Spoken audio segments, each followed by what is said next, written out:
Hello students, चलिए start करते हैं। एक्सरसाइज 3.3 का क्वेश्चन नंबर 9 देखते हैं क्या है। In the figure both RISK and CLUE are parallelogram, find the value of x।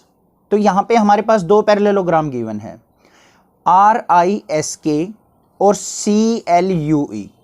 मैंने दोनों को अलग अलग कलर से ड्रॉ किया है, कन्फ्यूजन ना हो। एक ग्रीन कलर की है, एक रेड कलर की पैरेललोग्राम है। इन दोनों पैरेललोग्राम की हेल्प से हमने value of x find out करनी है कि x की वैल्यू क्या होगी। मोस्ट इंपॉर्टेंट क्वेश्चन है, जो भी इसमें कंसेप्ट यूज होंगे वो आपको अच्छे से क्लियर हो जाएंगे, तो बहुत ईजिली आप इस क्वेश्चन को बिल्कुल ईजी स्टेप में कर पाएंगे। ठीक है, थोड़ा सा कंफ्यूजिंग क्वेश्चन होता है ये, बट आप बहुत ईजिली इसको कर सकते हैं। देखते हैं कैसे करेंगे। यहाँ पे हमें एंगल K गिवन है, एंगल L गिवन है। K एंगल जो है 120 डिग्री है और L एंगल जो है वो क्या है हमारा 70 डिग्री है। ठीक है, अब यहाँ पे क्या करना पड़ेगा, x एंगल की वैल्यू फाइंड आउट करने के लिए हमें क्या चाहिए, ये एंगल अगर हमें पता चल जाए, ये वाला एंगल, तो हम इजीली x की वैल्यू बता सकते हैं, क्योंकि वर्टिकली अपोजिट एंगल हो जाएंगे। ये जितने भी डिग्री का आएगा वही क्या होगा हमारा x एंगल भी होगा। तो इसको हम कैसे फाइंड आउट करें, इसके लिए हमें क्या करना पड़ेगा, एंगल से ज्यूम करने पड़ेंगे। देखो कैसे, ये 120 डिग्री है, इसके सामने ये एंगल मान लेते हैं हम एंगल 1। अब यहाँ पे एंगल 1 इज इक्वल टू किसके हो जाएगा हमारा 120 डिग्री। क्यों हो जाएगा, opposite angle of parallelogram are equal. ठीक है, तो 1 इज इक्वल टू क्या होगा 120 डिग्री। एंगल 1 की वैल्यू हमें पता चल गई कि एंगल 1 जो होगा वो क्या होगा हमारा 120 डिग्री होगा। अब यहाँ पे एंगल 1 है और ये एंगल क्या होगा हमारा, ये मान लेते हैं एंगल 2। अब ये एंगल 1 प्लस एंगल 2 क्या हो जाएगा 180 डिग्री होगा लीनियर पेयर से। तो यहाँ पे क्या लिखेंगे, angle 1 plus angle 2 is equal to क्या हो जाएगा 180 डिग्री बाय लीनियर पेयर। ये चीजें जरूर लिखनी है आपने, ऐसे नहीं है कि सादा डायरेक्ट लिखा 1 प्लस 2 इक्वल टू 180, पता भी होना चाहिए कि किस वजह से है। तो 1 प्लस 2 इक्वल टू 180 है, 1 की वैल्यू क्या थी हमारी 120, तो 120 प्लस में angle 2 is equal to 180 degree. Angle 2 equal to क्या होगा 120, यहाँ प्लस में है, राइट साइड जाएगा माइनस में हो जाएगा 180 माइनस 120। तो एंगल 2 इज इक्वल टू क्या हो गया 180 minus 120 I is equal to हो गया 60 डिग्री। एंगल 1 भी पता लग गया, एंगल 2 भी पता लग गया। अब हमें क्या करना है, अगर मुझे ये एंगल भी पता लग जाए एंगल 3, तो हम इस एंगल को इजीली फाइंड आउट कर सकते हैं, क्योंकि ये क्या है हमारी एक ट्रायंगल बन जाएगी। ट्रायंगल के एंगल का सम क्या होता है 180 डिग्री, तो हम इसको आसानी से फाइंड आउट कर सकते हैं। अब हमने क्या करना है, एंगल 3 फाइंड आउट करना है। देखो अब रेड वाली ट्रायंगल के अंदर देखो, हम CLUE के अंदर ये अगर 70 डिग्री है तो एंगल 3 भी कितना होगा 70 डिग्री। क्यों, कोरस्पॉन्डिंग एंगल। ठीक है, ये पैरेलल लाइन, दोनों पैरेलल लाइंस के बीच में एंगल ये और ये क्या होंगे हमारे इक्वल एंगल होंगे। तो यहां पे क्या लिखेंगे, एंगल 3 इज इक्वल टू किसके होगा,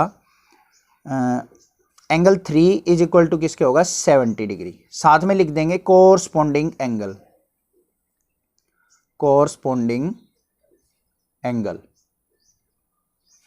ठीक है, ये चीज भी क्लियर है आपको।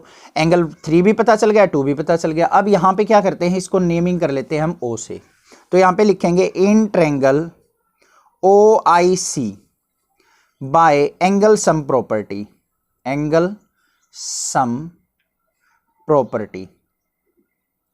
अब ट्रायंगल है तो ट्रायंगल के एंगल्स का सम क्या हो जाएगा हमारा, ये एंगल 2 प्लस एंगल 3, और यहां पे मान लेते हैं इसको angle 4 plus angle 4 is equal to किसके हो जाएगा 180 डिग्री के। अब यहाँ पे 2 और 3 की वैल्यू पता है, 2 और 3 की हेल्प से हम 4 की वैल्यू फाइंड आउट कर सकते हैं। 2 कितना है 60 डिग्री, प्लस में 3 है 70 डिग्री, प्लस में एंगल 4 इज इक्वल टू क्या होगा 180 डिग्री। 70 और 60 क्या हो गया 130 डिग्री, प्लस में angle 4 is equal to 180 degree. तो एंगल 4 इज इक्वल टू क्या हो गया 180, 130 को राइट साइड लेके जाएंगे तो माइनस का 130। तो एंगल 4 इज इक्वल टू क्या आ गया 180 माइनस 130 50 डिग्री। तो यहाँ पे क्या आ गया हमारे पास, एंगल 4 की वैल्यू हमें पता चल गई। एंगल 4 जो है वो क्या है 50 डिग्री। तो एंगल 4 इक्वल टू 50 डिग्री है, तो हम इसकी हेल्प से क्या लिख सकते हैं, angle x is equal to किसके है एंगल 4 के। यहाँ पे लिख देंगे vertically opposite angle vertically opposite angle. अब वर्टिकली अपोजिट एंगल भी क्या होते हैं, इक्वल। तो यहाँ पे भी क्या करेंगे, एंगल एक्स भी जो हो जाएगा वो कितने डिग्री का हो जाएगा हमारा, 4 कितना था 50, तो एंगल एक्स भी क्या हो जाएगा 50 डिग्री। इस तरीके से हम क्या करेंगे, अपनी वैल्यू फाइंड आउट कर लेंगे एंगल एक्स की। आई होप ये क्वेश्चन आपको अच्छे से क्लियर हो गया होगा। कहीं पे कोई डाउट आता है तो आप मुझे कमेंट कर सकते हैं, अदरवाइज इस चैनल को सब्सक्राइब करें, लाइक करें और शेयर करें। नेक्स्ट देखेंगे अपना क्वेश्चन नंबर 10। क्वेश्चन नंबर 10 की स्टेटमेंट देखते हैं क्या है। Explain how this figure is a trapezium. हमें एक फिगर गिवन है, इसके अंदर दो एंगल्स गिवन है, हमें ये बताना है कि ये ट्रेपीजियम कैसे होगा। Which of its two sides are parallel. अब हमें पता है ट्रेपीजियम के अंदर दो साइड पैरेलल होती हैं, ठीक है। सबसे पहले तो हमने ये बताना है कि ये ट्रेपीजियम क्यों है, कैसे कहेंगे हम इसको ट्रेपीजियम। दूसरा, which of its two sides are parallel. अगर ये ट्रेपीजियम आपने बता दिया कि है, तो हमने ये भी बताना है कि इसके अंदर जो दो साइड्स हैं वो पैरेलल कौन सी होंगी, ठीक है। अब यहां पे देखो, सबसे पहले हमें दो एंगल्स गिवन है, एंगल एम गिवन है और एंगल एल गिवन है। एक 100 डिग्री है, एक 80 डिग्री है। तो यहां पे देखो, here angle M plus angle L is equal to क्या है 180 डिग्री, ठीक है। अब यहां पे देखो, अगर हमारे सम ऑफ इंटीरियर एडजेसेंट एंगल, ये दोनों एंगल्स क्या हैं, एडजेसेंट एंगल है, एक दूसरे के साथ के हैं, और इंटीरियर एंगल भी हैं, अंदर बने हुए हैं। अगर इन दोनों एंगल्स का सम क्या है हमारा 180 डिग्री है, तो हमारी क्या हो जाएगी, एनएम जो हो जाएगी वो के एल के क्या हो जाएगी, पैरेलल। ये प्रॉपर्टी होती है हमारी, अगर टू इंटीरियर्स एंगल और वो भी हो एडजेसेंट एंगल, अगर उनका सम 180 डिग्री हो तो वो दोनों लाइंस क्या कहलाती है, हमारी पैरेलल होती हैं, ठीक है। तो यहां पे क्या लिखेंगे, sum of interior angle, interior adjacent angle, adjacent angle is 180 degree, so that both lines are parallel, ठीक है।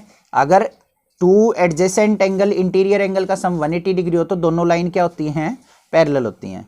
तो यहां पे क्या लिख देंगे, सो एन एम पैरेलल किसके है, के एल के। एनएम लाइन जो है वो क्या हो जाएगी, के एल के पैरेलल हो जाएगी। अब दो लाइंस पैरेलल होगी तो ये क्या हो जाएगी, हमारी trapezium. So we can say N M L K is a trapezium. I hope ये चीज आपको अच्छे से क्लियर हो गई होगी।